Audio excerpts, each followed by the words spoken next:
اور جب تمہارے لڑکے بالغ ہو جائیں تو ان کو بھی اسی طرح اجازت لینی چاہیے جس طرح ان سے اگلے یعنی بڑے آدمی اجازت حاصل کرتے رہے ہیں۔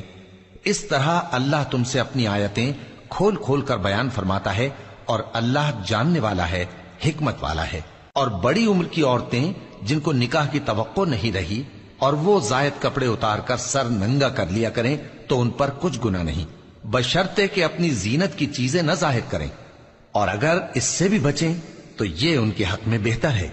اور اللہ سنتا ہے، جانتا ہے۔ نہ تو اندھے پر کچھ گناہ ہے اور نہ لنگڑے پر اور نہ بیمار پر اور نہ خود تم پر کہ اپنے گھروں سے کھانا کھاؤ، یا اپنے باپ دادا کے گھروں سے، یا اپنی ماؤں کے گھروں سے، یا بھائیوں کے گھروں سے،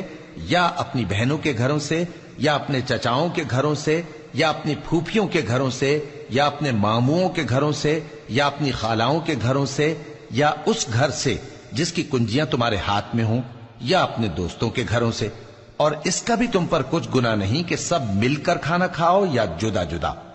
پھر جب گھروں میں جایا کرو تو اپنے گھر والوں کو سلام کیا کرو، یہ اللہ کی طرف سے مبارک اور پاکیزہ تحفہ ہے۔ اس طرح اللہ اپنی آیتیں کھول کھول کر بیان فرماتا ہے تاکہ تم سمجھو۔ مومن تو وہ ہیں جو اللہ پر اور اس کے رسول پر ایمان لائے، اور جب کبھی ایسے کام کے لیے جو جمع ہو کر کرنے کا ہو پیغمبر کے پاس جمع ہوں تو ان سے اجازت لیے بغیر چلے نہیں جاتے۔ اے پیغمبر، جو لوگ تم سے اجازت حاصل کرتے ہیں وہی اللہ پر اور اس کے رسول پر ایمان رکھتے ہیں، سو جب یہ لوگ تم سے کسی کام کے لیے اجازت مانگا کریں تو ان میں سے جسے چاہا کرو اجازت دے دیا کرو، اور ان کے لیے اللہ سے بخشش مانگا کرو، کچھ شک نہیں کہ اللہ بخشنے والا ہے، مہربان ہے۔ مومنو، پیغمبر کے پکارنے کو ایسا خیال نہ کرنا جیسا تم آپس میں ایک دوسرے کو پکارتے ہو، بے شک اللہ کو وہ لوگ معلوم ہیں جو تم میں سے آنکھ بچا کر کھسک جاتے ہیں۔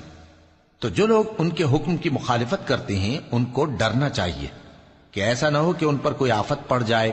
یا تکلیف دینے والا عذاب نازل ہو۔ دیکھو،